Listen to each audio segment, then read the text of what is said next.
Well, where would you like to start? It's kind of a fun, interesting time right now in college athletics, and there's a lot going on nationally. There's a lot going on in the Big Ten. Um, Many exciting things are happening on this campus.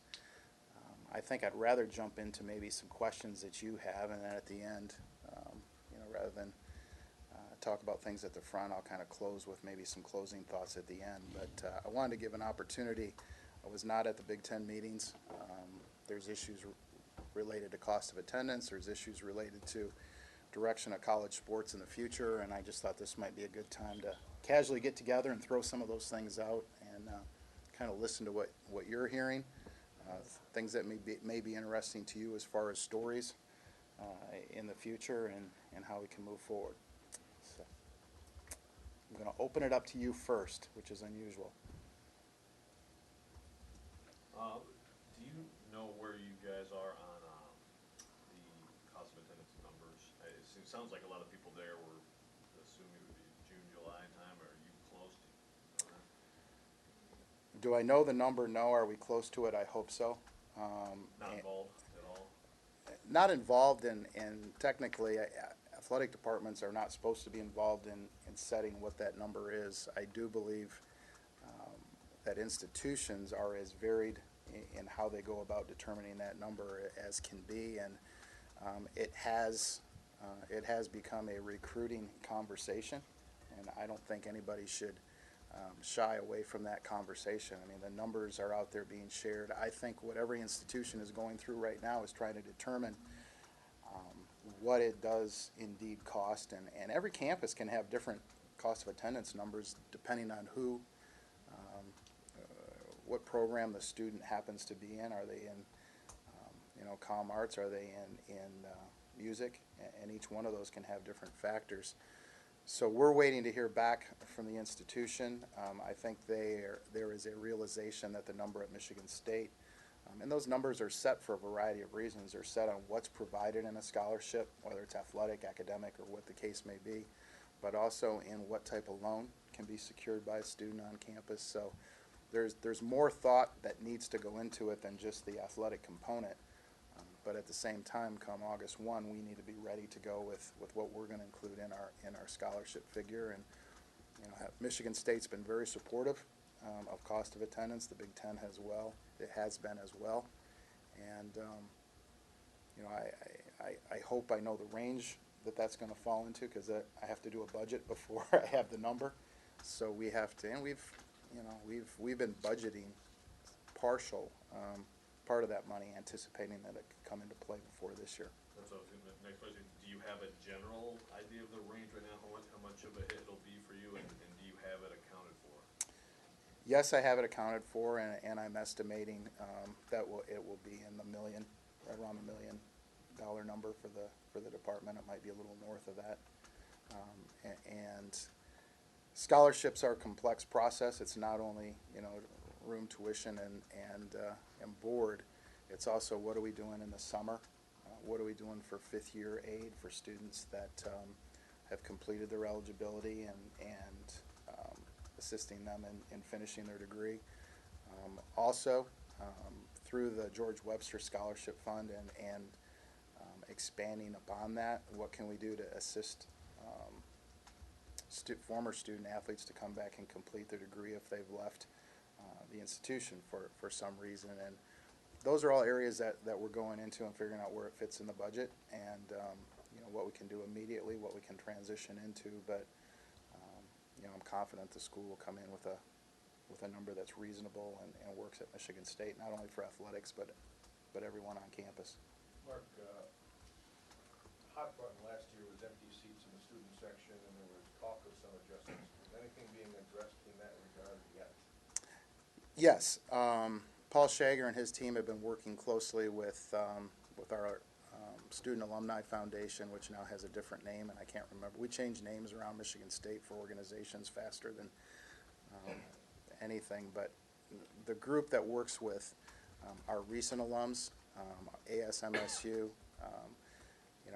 the ease of transferability is one. I think the upstairs and downstairs in Spartan Stadium has been an issue.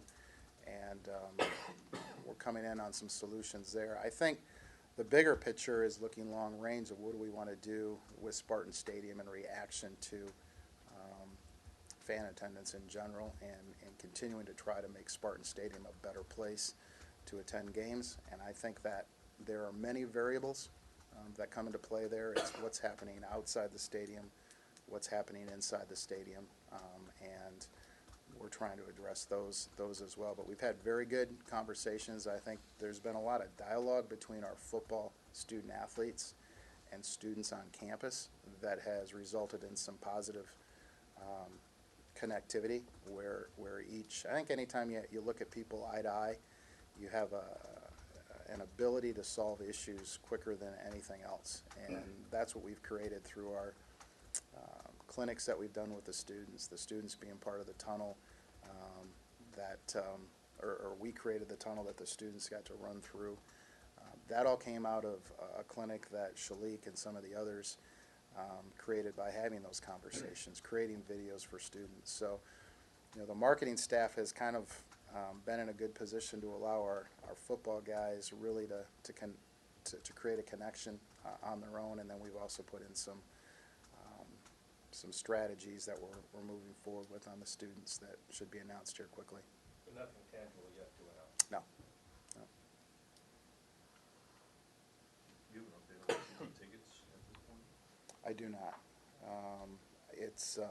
The numbers are good. I think, I've heard some comments about the schedule, and, at the same time I come back and I say we're playing a Big Ten schedule, plus Air Force and Oregon and one of our in-state, rivals in Central at home. And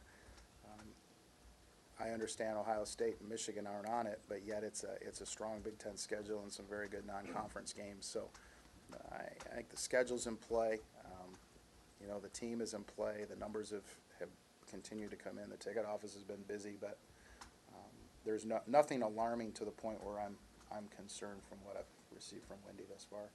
Do you have a comment on the baseball team missing the tournament? Jake Boston's obviously done a lot the last 6 years. He had a good schedule. The CMU AD guy, I guess, was the committee chair. Dave Hickey, who grew up in East Lansing.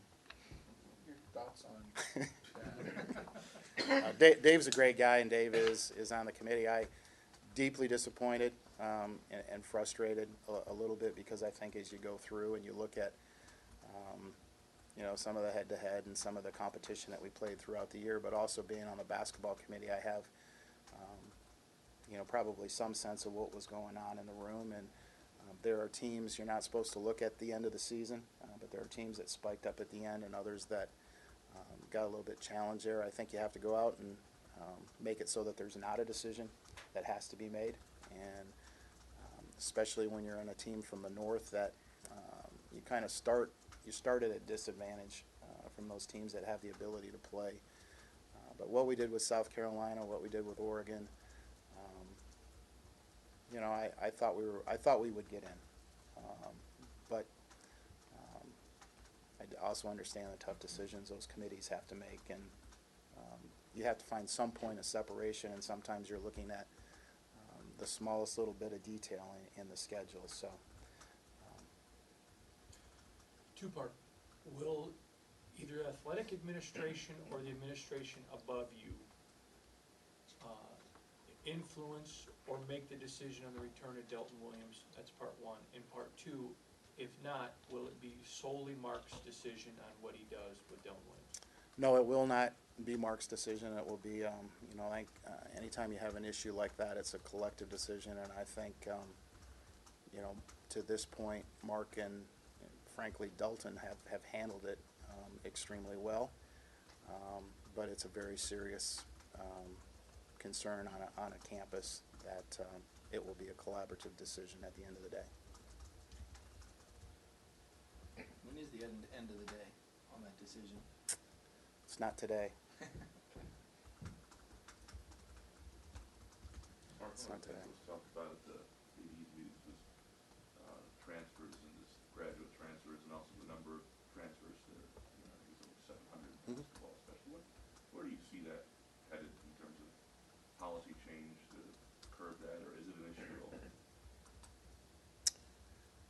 Yeah, it's an issue, and I think you're probably going to hit, one of my hot buttons here on this answer, because I think college sports has been sort of on the forefront of so many different social issues that have happened. And I've gone back and racial tension, I think college sports and professional sports played a positive role in many of those tensions that existed in the 60s. I think college sports led the way in women's rights with Title IX and effectiveness there. I'm concerned right now about not just in sports but in society, some of the easy way outs that many of us are putting in play, not just for college students but across the board. And I spent a lot of time in classrooms talking about this, and I think students agree. I think when you went to the NSA convention, you heard from students that agree that we have to have more accountability. And I think student athletes should have choices, like coaches have choices when they go into their profession, but there has to be some semblance of accountability for actions and the reasons. It's hard to legislate what's right, and that's part of the problem. And what's right is for people to make a commitment to get degrees, to graduate, to have an opportunity to play professional sports if you're so talented, but to also be able to come back and do something else afterwards. I've had the most unbelievable conversations with people like Chris Hill or Darrell Summers, and individuals that were viewed in very different perspectives while they were students, but have kind of come to a point where they believe they wish they had done things a little bit differently. And so, how do you legislate? I don't know. How do you legislate and give people an opportunity to make choices? I kind of look at why are you making your choice? Why do you want to transfer? And how do you make a decision if it's for a bona fide reason or not? That's the real challenge, and I think that's what we're all struggling with, whether we're a student athlete or a coach or an administrator. It's put a lot of stress on coaches. Get paid a lot of money, but this has put a new level of stress on coaches having to recruit, broader, deeper, recruit your own kids to stay with reasonings why. Some have, including Michigan State, has had to get into the situation of when a student athlete makes a choice they want to leave a school, bringing them to Michigan State. And it's not, people used to work for General Motors for life, and that doesn't necessarily happen anymore. And people used to go to school for 4 years and get a degree and not even think about going to another school, and that doesn't happen anymore. So it's a different world we live in. I think we have to find a right way to do it, and I don't know if legislation is the sole method by which to do that. Is the graduate transfer a separate issue, sort of, from the regular, because they're fulfilling the academic obligation? Yeah, if the graduate transfer is in place, and it's, again, you are making assumptions about people's intent. And if an individual graduates from college and wants to get an advanced degree and wants to continue to play and still has eligibility left, gosh, that seems reasonable. But if the individual transfers and never really attends a class in the graduate program and plays, that has a little bit more of a non-academic feel to it that I'm not sure should be part of the college game. So I think if we can focus on the academic side of the equation, that might be where the legislation evolves from versus the athletic side. You were telling us about the funny story about Tum Tum, but I'm wondering, not only with basketball, but maybe more specifically with the acceleration of success with football, if you've seen in your travels Michigan State rising as more of a national brand. We are very well thought of where we travel, and it's both within my profession and then also when you're just walking the streets. And I've had an opportunity to walk in many different communities, across this country, and it is. You see, I think our university people have done a great job with the Spartans Will campaign that's really tied into what athletic success has accomplished. And The two things together, Spartans have always kind of waited for something to happen bad. And I think there's a mentality today that things are good and are going to continue to be good, and you're going to have your ups and downs, but there's more of a sense of pride, more of a sense of togetherness, that we're connected. So yeah, the quick answer to your question is I think there's a lot of pride and people are talking about it and they're wearing the green and white. Mark, you mentioned Darrell Summer. What was your reaction to the Garrett Sherman Twitter tirade? Well, is what it is, I guess. Is that Coach D'Antonio's line? Is what it is. Those are choices that he made, and anything that referenced Michigan State, I feel good about the programming that we have in place. Is it possible? I'm sorry, but is it technically possible for that to work for a drug test? When you're an AD, anything is technically possible because you've seen just about everything. So, not being in the room when the drug testing is taking place, I would suppose that anything is possible. It's, again, everyone is accountable for their actions, whether they're transferring, taking drug tests, or being part of anything. So I don't really want to speak to what he said, but anytime somebody makes a comment about Michigan State or the athletic department, rest assured it's internalized, it's reviewed, and make sure that we have policies and practices in place. But anything's possible. Getting back to the COA, Mark, I know you said that the number is going to be determined by different schools, independent of their athletic departments. How much concern is there that Michigan State will be at a great disadvantage? Because we've seen some schools charge out there and say that they're going to give the maximum already. I mean, it seems like this is coming at an inopportunity. Yeah, the beauty of autonomy is that it's okay not to be balanced. And that was the formation of this whole process, that Kentucky in basketball has advantages that Michigan State does not have, that are well beyond the cost of attendance figure. And you have to look at the full body of work of what's available to you as a student attending Michigan State to play whatever sport it is, or whatever other curriculum that you want to go into. And that's the message that we're putting together is we're striving to create new housing on campus that will be available to student athletes, not because we're trying to keep up with everybody else, but because I lived in 613 North Case, and I know how much room Jim Rolling and I had roaming around that small little cube, and it's just the realities of living conditions today, of wanting something that's balanced, that makes more sense, that has a bed where your feet aren't hanging off the end, and that will become part of our package. The cost of attendance number will be part of our package. The connectivity between our coaches and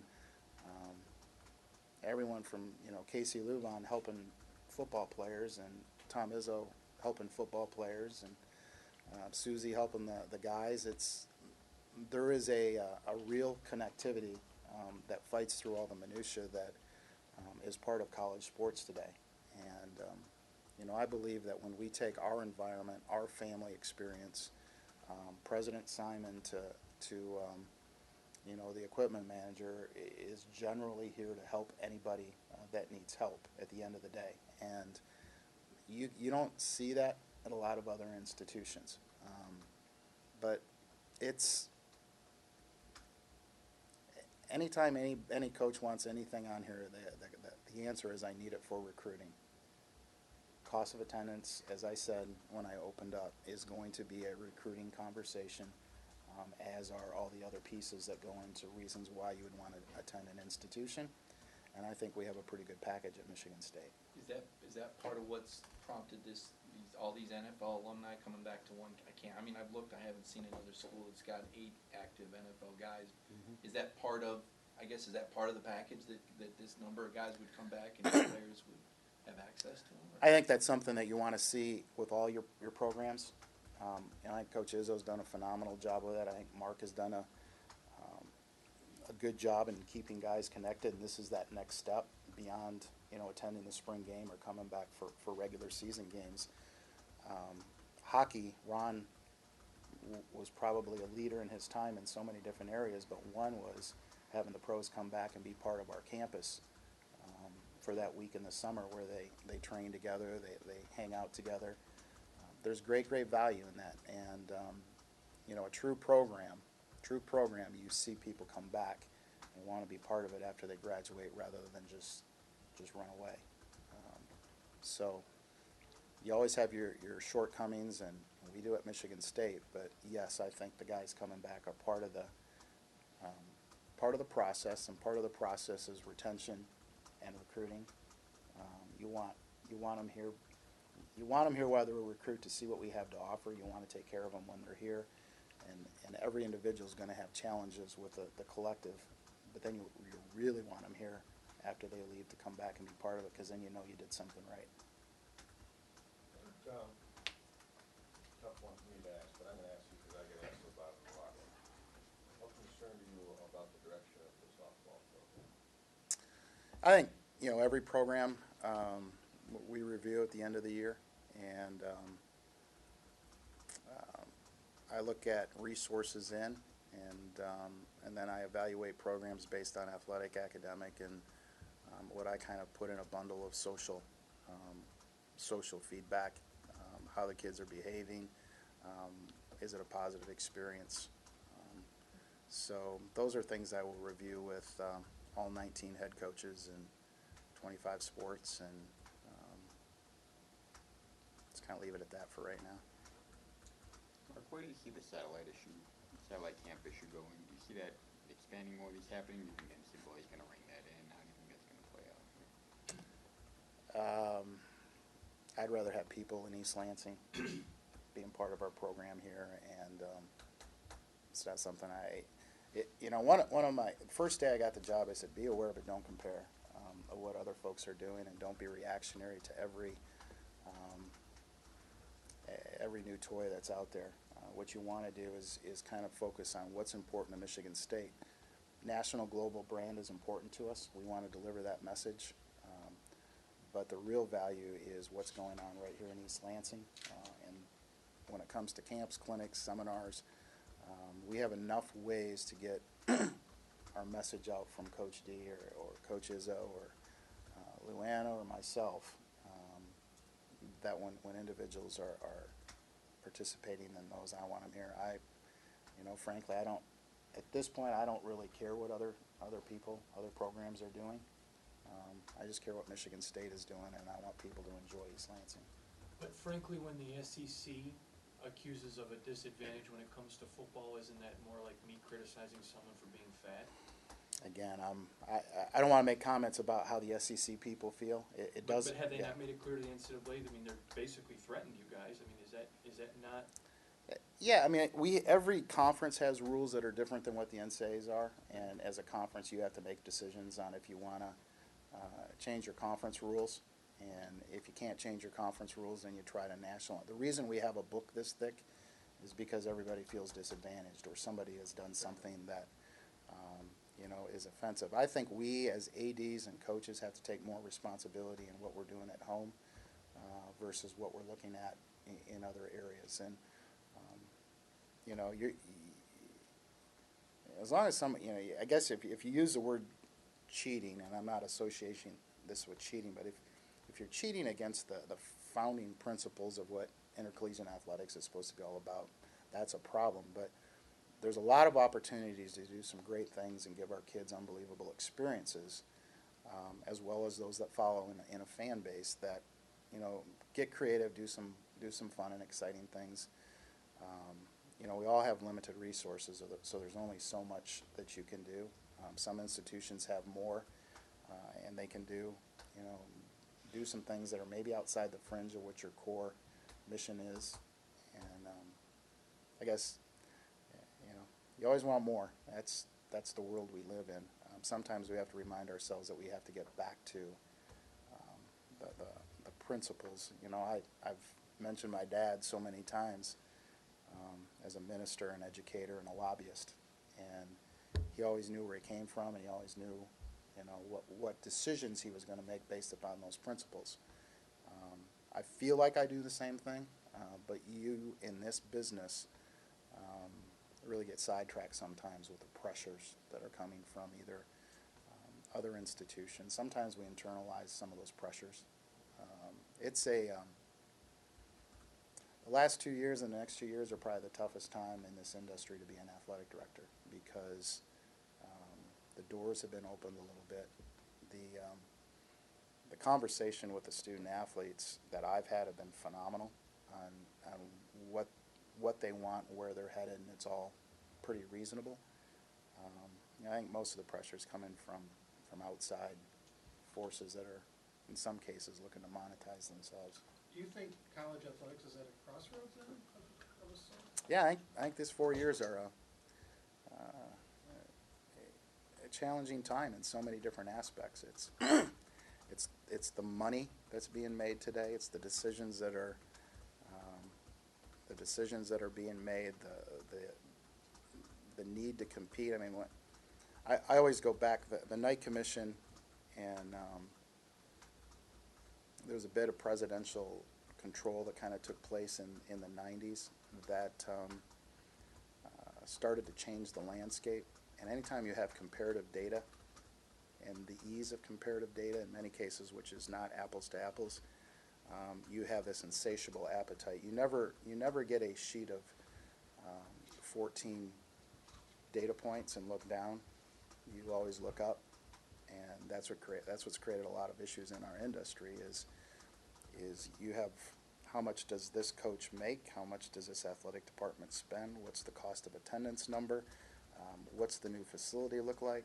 And it's, you got to keep that full package in perspective as you're going forward, and stay within your resources, but stay within your mission of trying to educate kids. And I'm not sure that we've always made those right decisions as institutions over time, and I think this is a period of time where it can go one way or another. I'm going to push toward the academic component and having college students compete and get a degree. We very easily could go in a different direction where it becomes a marketing arm of the university, and my hopes are that we don't go that direction, because I don't think that's the primary focus of what we're about. You brought up the monetary aspect, kind of looking back now in the college football ranks with the 4-team playoff, Mm-hmm. the immediate call for 8 teams Mm-hmm. right after that. As a team that was in that mix, what are your thoughts on that? Do you think is that part of this that you're talking about with the money that's coming in? Do you think that the money that's out there looks like it can go even more for that? Yeah, I think those are challenges, and I look at it from the other end of the spectrum. And we were talking about things like softball, swimming, wrestling, programs that really embody what college sports is supposed to be all about. I had an opportunity to go to Oxford and look at the model in Europe, and it's drastically different than ours. The pursuit of money requires, in any organization, for individuals to make different decisions. And again, it's going to come back to the responsibility of college athletic directors, coaches, to have an understanding that while we want to be the best, no different than FRIB or ComArts or anything else, they want to be the best in what they deliver for this institution. Well, so does Michigan State. But you can't get blinded by that pursuit, for those dollars. I'm concerned about some of our programs in the funding model that we have in place. We require our coaches to fundraise at a level much higher than any other school that I'm aware of to do the operational type aspects of what they have to do. That's a burden that coaches at other institutions don't have to bear. I'm concerned that we don't fully fund all of our scholarships and give our coaches an opportunity in our Title IX balance to be on par with other institutions. I have to take those and weigh them against other benefits that they do get on campus. But anytime there's money involved, obviously we're trying to generate as much as we can to play at the highest level in the Big Ten and nationally, but it's a challenge, and I think we have to walk very carefully, making sure that we're hitting our mission as we continue to pursue anything like that. I happen to think the 4 is good, to directly answer your question. I want to watch this for a while and see where it lands. I've also been part of a Final Four that's changed its look over the years since, some for the good and I think some for the bad. The experience for the participating teams is getting better again, but I think we lost focus on that for a while and made it more about the event than about the experience. And I just think we have to keep fighting for that along the way. Louis, how many night games do you have this year? Oregon at home and 2 on the road, Rutgers and get one of Nebraska, 3. and Western. I'm just wondering if night football is just a way of life now, or if your fan base has a lot of negative reaction to night football. Fan base has negative reaction, and again, fan base has negative reaction from the standpoint of how far they have to drive, what time it is, and the experience on campus. I get a lot of comments about the availability of tailgating opportunities. 50-50, I don't know if it's that, but many of the comments are there's too much, and others are there's not enough opportunities for those type of things. That plays into a night game pretty heavily. The drive home, the cold nights. It's definitely an impact, but it's also part of being able to deliver your message nationally. I think night games at Spartan Stadium have been positive and entertaining up until last year. I think it really started to become more of a deterrent, a challenge for our fans to attend those games. So those are things that we'll continue to look at. And at this time, we still have a little bit of approval process in whether we want to do them or not. But there've been a lot of great night games at Spartan Stadium, and there've been a couple challenging experiences that we've had. Nebraska's probably the one that jumps out. Have you ever turned one down? Yeah, I was just gonna ask that. Yeah, we have. Can you tell us which one? No. Was it a Michigan game? No. It was not a Michigan You game. said at this time you have a little bit of an approval process of whether you want to do them. Do you anticipate at some point that not being, you being part of the decision or having control of that? No, I think when you go through contract negotiations with the Final Four, every year there are new things that are put on the table that are kind of concessions that you will agree to. And, we've been providing more and more, I think, opportunities for the Big Ten to go out and package night games into the mix. And for the most part, it's proven to be popular and successful. But anytime you go into a negotiations and you're looking to drive your revenues up, there are concessions. We've just got to make those decisions on how far you want those to go. Do you think it's fair to say, you said people have a problem with it. We've done a lot of polls on this. Most people say they like night games. I'm wondering if maybe the people at home and watching it on televisions are the ones that like the night games, and the people that actually come to the games are the ones that prefer the day. Would you say that's a fair assessment? I enjoyed Game 1 of the NBA playoff without flying out to Oakland. It was, I could go to my refrigerator. I got a little work done. So you get that side of the experience. Most of the comments that I receive are not from people that are at home, but they have enough detail of what's happened and have very, strong opinions. I always make every conversation about porta-johns, but we have never reduced the number of porta-johns, and yet the need for more has increased. Well, go figure it out. We're doing different things. We're behaving in different ways as a society. Isn't that split sort of young, old too, a little bit? Oh, it's not a student issue. It's. Well, I just mean, it seems like, I don't know, younger people, even if they're not students, like the tailgating thing. Right. Maybe a little more Yeah. than And I think when you look at a stadium of 70,000 plus, it's not uncommon to have 120 or 1,000 more, or 120,000 total on campus for a football game. So there's a lot of things going on campus that are outside the football game, and that's the social connectivity that, you know, Spartan Saturday, you know, we sell that, and part of Spartan Saturday is not going to the stadium for some folks that come to East Lansing. Mark, the Big Ten originally had told you guys you couldn't do a game, a neutral site game, that was not gonna be on a Big Ten affiliated network. Other schools have done it since they told you no. So has the Big Ten changed their position, or did they just basically screw Michigan State? I haven't had a real desire to play. I'll go back. I like games in East Lansing. Right. I don't like to play neutral games. There may be opportunities in the not-so-distant future where we will want to for a variety of reasons, and there are ways within the TV. I mean, you have to abide by the TV contract.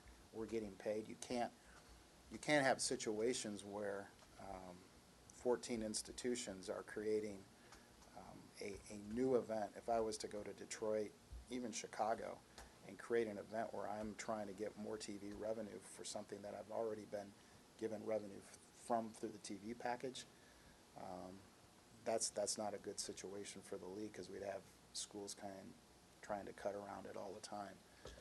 If you legitimately want to have a neutral site game, the Big Ten is pretty reasonable in helping you navigate that process. But in the end of the day, if you're playing in the footprint, those rights have already been sold once. You can't sell them again. Auburn's come out and said they'll listen to anybody that wants to play him. Alabama obviously backed out of the series with you. Any interest from Michigan State in looking at Auburn in the future? Which one has a Michigan State grad as a president? Is that Auburn or Clemson? Auburn. Auburn. Yeah, it's, again, scheduling is a dynamic of trying to get folks lined up. Right date, right time, right year. So we're always looking at opportunities. I like playing teams in the SEC. I think it's in your time zone. Top competition. Great. You know, we play them in all the bowl games already. I'd like to see if the game down there is in August, I'd like to have them return at the end of the season up here. But there are opportunities out there that I think, could happen and get on the schedule. But I won't be the AD probably that's here to watch that game because we schedule so far out. Land grant school, Land grant school. Yeah. make that another trophy. Right. That looks good. Well, one thing people talked about a lot in Chicago, talking about the educational aspect, Jim Delaney was talking a lot about, the time commitment, trying to get people to maybe do, study abroad, things like that, and, I think he said lock the door of the gym at times.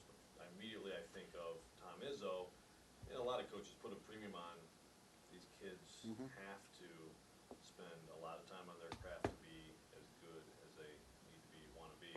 How can you make that work with coaches?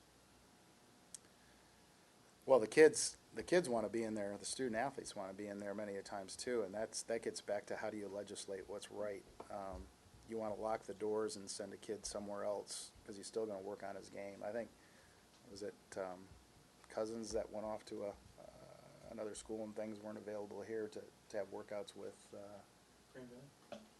That, yeah, and they, I think they went to a gym here locally too at a church. He took Dell and Yeah, so they have an appetite to work out because they have their own individual desires to improve as well. I think some of the things I'm frustrated by having a son who went through study abroad and seeing the positive experiences that he got from that. We do have a program in Australia that some of our football student athletes are going to this year. Those kind of opportunities are positive and good, and we need to ensure that we're not being a deterrent. Forced time, forced meeting time, forced practice time. I think those are all things that can be legislated, and Jen does a pretty good job of watching over and making corrections when corrections need to be made. I do think our student athletes, the main thing that I hear from kids is when the season's over, give me some space, give me some time. Don't put me right back into the fray immediately. And I think those are things that we need to be responsive to. You need to ask. We need to ask the kids, what do you want, when they don't have any. They don't feel that their answer is going to have a negative ramification, and that's what I've tried to instill in conversations. Draymond, Shalik, Travis. I even told Chris Hill, I said, you're getting too old to really give me valuable information, but he still has it. He still has the ability to come back and help me. Draymond's probably helped me more as an AD than any student athlete we've had at Michigan State while he was here, and that continues today just through dialogue of, don't let up on pushing kids, don't let up on drug and alcohol prevention and keeping kids focused in the right way. He said your little bit helps, and it goes back to that open communication. It's not. I don't mean any disrespect to presidents or media or coaches or my staff or frankly myself, but the real answers come in sitting down with kids eye to eye and trying to get their genuine sense of, can you get an education and graduate if you're still competing and practicing, and is there too much? Sometimes the answer is yes, there is, and we take corrective action. So I don't know if that answers your question, but. Yeah, but Adam Alvarez mentioned the possibility to just kill the 20-hour rule. Do you think that's feasible?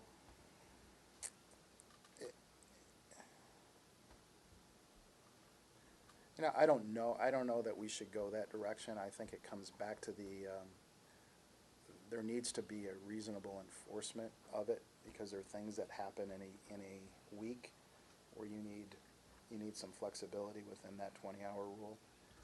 But I think my preference would be to allow a little bit more flexibility in how we use the 20-hour rule, but really attack periods of time where kids can step away completely and not be in full clinch mode 12 months of the year. Is there a way to give some downtime, some relief, some relaxation?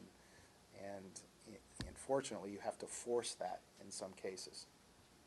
Some kids want it and are asking for it. Others are going to want to keep pushing their limits, and we have to keep, it's not only what we program and schedule, it's how we educate kids. From the body has to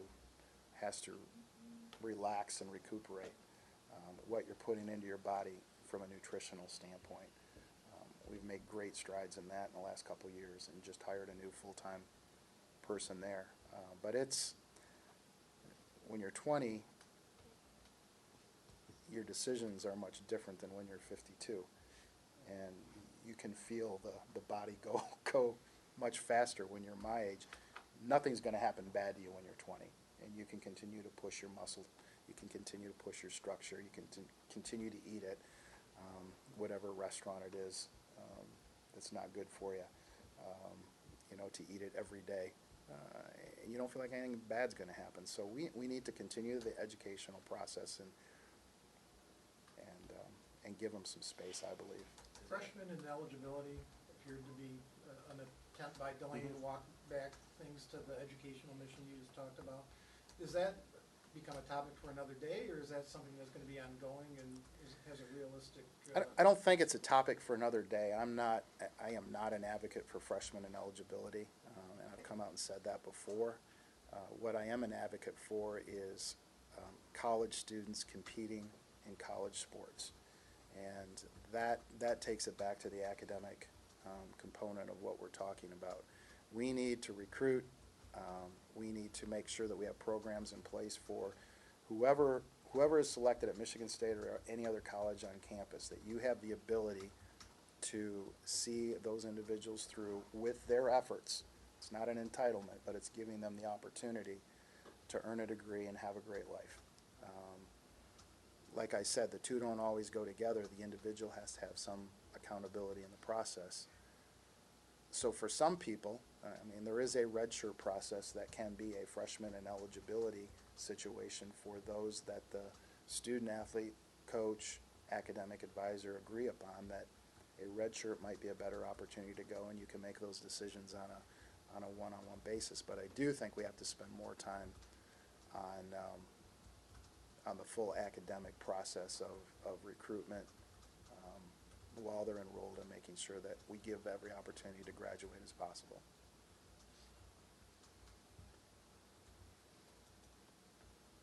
Anything else? Is there anything that you didn't get to that you'd like to discuss? No, I mean, thanks for coming.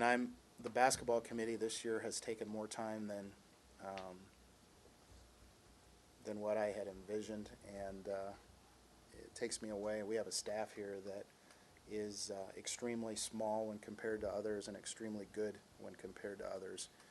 And I have to give credit to all of those, not only those that report to me, but throughout this department. You know, I think when you push us, we step up and attempt to respond in positive ways as much as we can, but it's also done with an emphasis that we do things a little bit differently than most institutions at Michigan State. We don't third-party our marketing rights.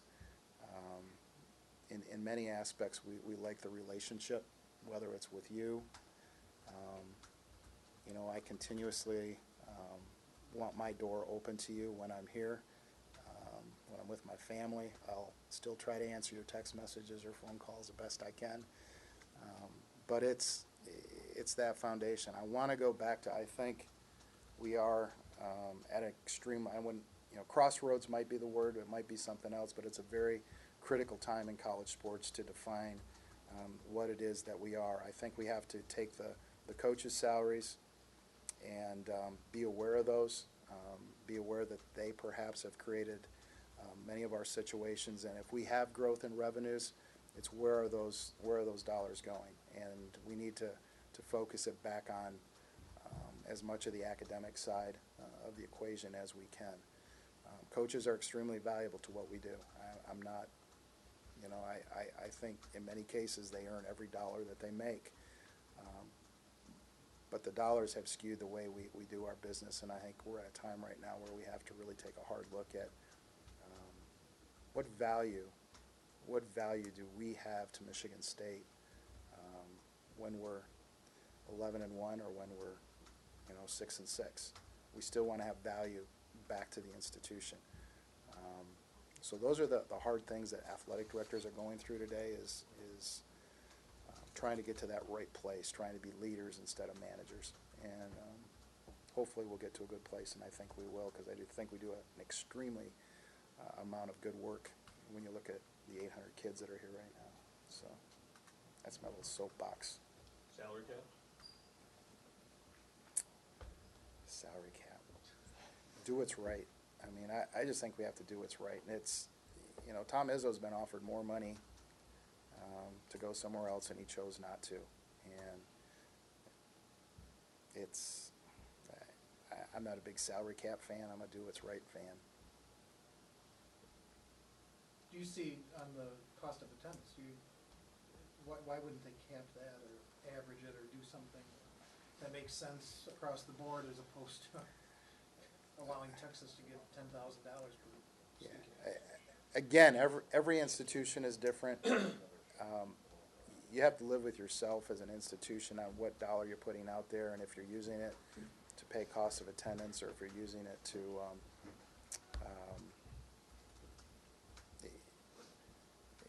if you're using it for recruiting reasons, recruiting purposes. And you know, I know the dollar that Michigan State comes up with is what it's going to cost to be a student at Michigan State.